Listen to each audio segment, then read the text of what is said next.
Allah mengatakan, hai orang beriman, jauhilah kebanyakan dari prasangka. Sesungguhnya sebagian prasangka itu adalah dosa. Dan janganlah kamu mencari-cari kesalahan orang lain. Tidak boleh sengaja cari-cari kesalahan, sangka baik. Dan janganlah sebagian kalian menggunjing sebagian yang lain. Sukakah salah seorang di antara kalian memakan daging saudaranya yang sudah mati? Maka tentulah kalian akan merasa jijik. Ibnu Rajab rahimahullah menceritakan dalam buku beliau yang 559 Alam Barzah, di antara kisah-kisah sahih yang dinukil tentang masalah alam barzah, dikatakan seorang salafus saleh pernah mengantar jenazah ke kuburan, lalu lewat di sebelahnya orang yang aneh, kulitnya hitam, pekat, kepalanya gundul, penampilannya nggak nyaman gitu. Lalu kemudian dia perhatikan tapi seakan-akan orang lain nggak lihat. Maka orang ini berkata, ini kata Ibnu Rajab dalam salah satu kisah sahih berhubungan dengan masalah alam barzah ini. Maka dia bilang pada saat ditutup kuburan, saya lihat orang itu loncat ke dalam dan tidak ada orang yang menegurnya. Ditutup dengan mulai ditutup dengan tanah dan orang itu ada. Seakan-akan cuma saya lihat, saya tanya, hai fulan, siapa kau ini? Dia bilang, saya adalah daging saudaranya orang ini yang pernah dia ceritakan selama di dunia. Seperti Allah katakan dalam ayat ini, maksudnya apakah kalian mau menggunjing, menceritakan aib saudara kalian itu dan kemudian memakan daging bangkainya? Jadi begitu hukumannya. Sebagian ulama tafsir mengatakan pada hari kiamat didatangkan bangkai, baunya busuk, bentuk rupanya seperti saudaranya itu. Lalu dia tidak mau, harus dia makan. Biarpun dia nolak, mulutnya buka, menggigit-gigit badan orang itu dengan bau busuk yang tidak enak. Makanya Allah mengatakan tanda tanya, apakah kalian mau makan daging saudara kalian? Dan untuk apa teman-teman? Ceritakan aib orang ini untuk apa? Tenangkan pikiran, sibukkan diri dengan diri kita. Sampai kata Nabi SAW dalam hadis yang sahih, janganlah seseorang di antara kalian sibuk menceritakan kesalahan sahabat-sahabatku, karena aku ingin bertemu dengan mereka dalam kondisi lapang dada. Gak ada masalah sama orang-orang. Makanya teman-teman, maaf saya bahasakan, kalau berita tidak penting, tidak usah dengar. Ini berita ini ngaco kadang-kadang itu.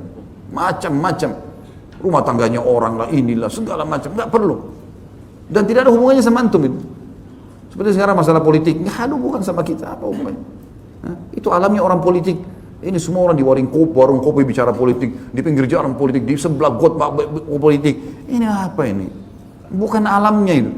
Akhirnya masuk ke wilayahnya Muslim. Bagaimanapun presiden itu Muslim, menteri-menterinya banyak yang Muslim, gitu kan? Nggak boleh gunjing mereka. Ini luar biasa, seakan-akan dia luar biasa hebatnya. Ini yang pepatah mengatakan, biasanya penonton lebih pintar daripada pemain. Bodoh, kenapa kau nggak tendang gol? Padahal kalau dia tendang belum tentu dia bisa.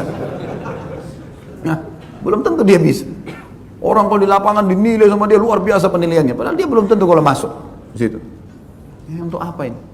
Tenangkan pikiran, tenangkan hati, lapangkan dada. Makanya subhanallah, guddul basar, menurunkan pandangan dari yang haram, menutup telinga dari yang haram. Ini penting itu, membantu hati jadi tenang. Tidak ada masalah sama orang.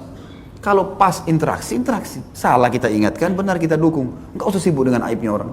Kan enak ya. Dan gunjing itu teman-teman sekalian adalah menyebutkan sesuatu yang dasarnya ada pada saudara kita. Kalau enggak ada fitnah, gitu. Itu enggak boleh sama sekali. Enggak boleh ghibah, enggak boleh gunjing.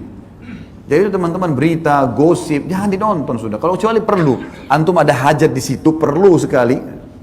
Atau kalau enggak, alhamdulillah sekarang di smartphone kita bisa baca berita. Tinggal ketik berita hari ini keluar.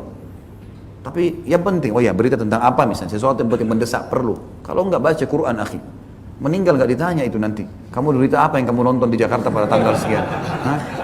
Enggak ada ditanya. Sudah berapa kali khatam Quran?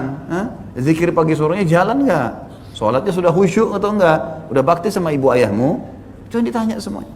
Itu yang kita sibukkan. Coba bayangkan kalau antum sibuk dengar berita setiap hari itu. Begitu antum sibuknya pada berita orang tua, luar biasa itu. Telepon mereka tanya kabarnya, keperluannya apa, itu bakti sama orang tua, itu pahala besar. Daripada sibuk dengan, kecuali antum memang bidangnya di situ ya lain. Memang antum seorang bisnismen, orang ini terus sibuk lihat apalah indeks lah segala macam. Orang tidak ada urusannya. Terus nonton untuk apa? Nggak nyambung gitu. Sama sekali. Makanya ini yang banyak pintu-pintu teman-teman membuat kita masuk ke masalah gunjingan. Akhirnya mencela, akhirnya menghina. Ini semua tidak boleh dan ini hukumnya haram.